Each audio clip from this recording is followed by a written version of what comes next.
Hello दोस्तों, welcome back to centre of success. तो दोस्तों फिर से आप लोगों के लिए जो इन अभ्यर्थियों के द्वारा इसका आह्वान दिया गया है, एक स्वरूप बनाया गया है शिक्षा सत्याग्रह, जो कि ये प्रोटेस्ट चल रहा है 20 बीपीएससी पीटी री एग्ज़ाम को लेकर फॉर ऑल, जिसका कोट है, सुविचार है कि प्रोटेस्ट नहीं रिक्वेस्ट है, विवाद नहीं संवाद है, व्यवधान नहीं समाधान चाहिए।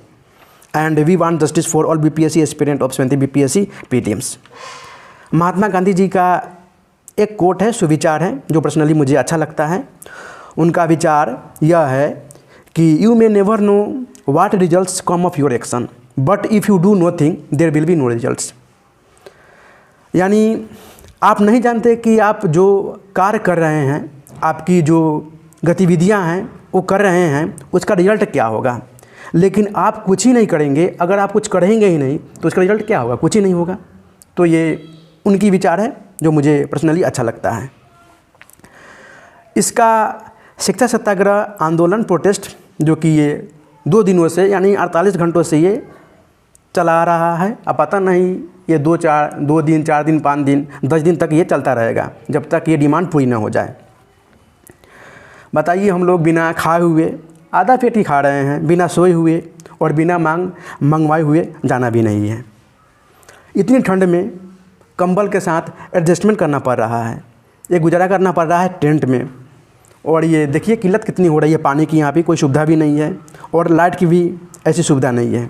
और कौन सा हम लोग बड़े फैमिली से आते हैं, हम लोग तो मिडिल क्लास फैमिली से बिलोंग करते हैं। तो ये दर्द क्यों नहीं समझा जा रहा है इन अभ्यर्थियों की, जो कि एक ही डिमांड है, री exam for all aspirant BPSC. और 18 दिसंबर की बात करूं तो इनमें 1000 से 1200 अभ्यर्थी पार्टिसिपेट किए थे। वही रात में 200 अभ्यर्थी के आसपास रुके थे और अपना घर द्वार छोड़कर इनको भीख मांगना पड़ रहा है। हम लोगों को भीख मांगना पड़ रहा है, गिड़गिड़ाना पड़ रहा है। हमने कहीं हिंसा तो नहीं किया है, कहीं आगजनी तो नहीं की है, कहीं तोड़फोड़ भी तो नहीं किया है। तो फिर ये सज़ा ये कैसे देखने को मिल रही है, ऐसी सज़ा। फेलियर की बात करूं, ये जितने भी मैं आपको पॉइंट फैक्ट के रूप में रख रहा हूं, आप लोग बताइएगा कि कहां तक सच्चाई है और कहां तक सही है, और ये आवाज़ उठनी चाहिए या नहीं उठनी चाहिए। फेलियर की बात करूं तो आपका सिस्टम फेलियर है, आपका करप्ट अधिकारी फेलियर है और आपसे चूक हुई है, तो उसकी सज़ा इन बेगुनाहों अभ्यर्थियों को क्यों दिया जा रहा है। आप कभी बोलते हैं कि बच्चे नॉन सीरियस हैं, बहुरूपिया हैं, जो बार बार अपना भेष बदलते हैं। सर, बहुरूपिया तो आप हैं नॉर्मलाइजेशन को लेकर, कैंसिल को लेकर, कि बार बार अपना भेष बदलते हैं। अपोजिशन पार्टी को मैं सिर्फ रिक्वेस्ट करता हूं कि सर, ट्वीट से और डिजिटल मीडिया माध्यम से आप लाइव आकर, सर ऐसे काम नहीं चलेगा। आप सर बच्चों के हित में आवाज़ उठाइए और सर धरातल पे पहुंचिए, बच्चों से मिलिए, उनसे बातचीत कीजिए। और नहीं तो सर वोट के समय तो सर आप लोग बच्चों को गुमराह करके वोट ले ही लेते हैं और डंडा सिर्फ बच्चे खाते हैं। तो my humble request to chief minister mister Nitish Kumar sir ji कि सर इस चीज़ पे ध्यान दीजिए और सर परीक्षा को सर कैंसिल करवाइए, फिर से री एग्ज़ाम दोबारा हो 912 केंद्रों का। मैं थोड़ा पीछे आता हूँ। 13 दिसंबर जो घटना है बापू परीक्षा परिसर की, तो सर ये एक केंद्र की बात नहीं है सर, ये 911 केंद्रों के साथ हुआ है सर। आप इस चीज़ को मानिए। मैं आपको सबूत देता हूँ कि 12 से 2 बजे के बीच में सर मुझे व्हाट्सएप पे सर ये बुकलेट क्वेश्चन पेपर देखने को मिला है और मिला है सर। जब महानगर, बिहार की कैपिटल, जब वहाँ पे पटना में जब ऐसी घटना हो सकती है, तो छोटे मोटे ज़िलों में ये घटना क्यों नहीं हो सकती है सर। आप लोग क्यों नहीं ध्यान देते हैं ये सब चीज़ पे सर।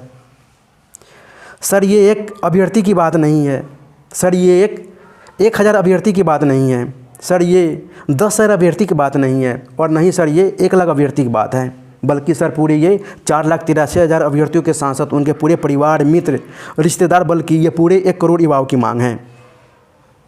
री एग्ज़ाम। और देखिए ये कैसी दुर्भाग्य की बात है बिहार के लिए कि हम लोगों को पढ़ाई के साथ साथ क्या करना पड़ रहा है। हम लोगों को पढ़ना चाहिए तो हम लोगों को रोड पर आवारा की तरह डटे हैं। इससे ज़्यादा शर्म की बात सर क्या ही हो सकती है।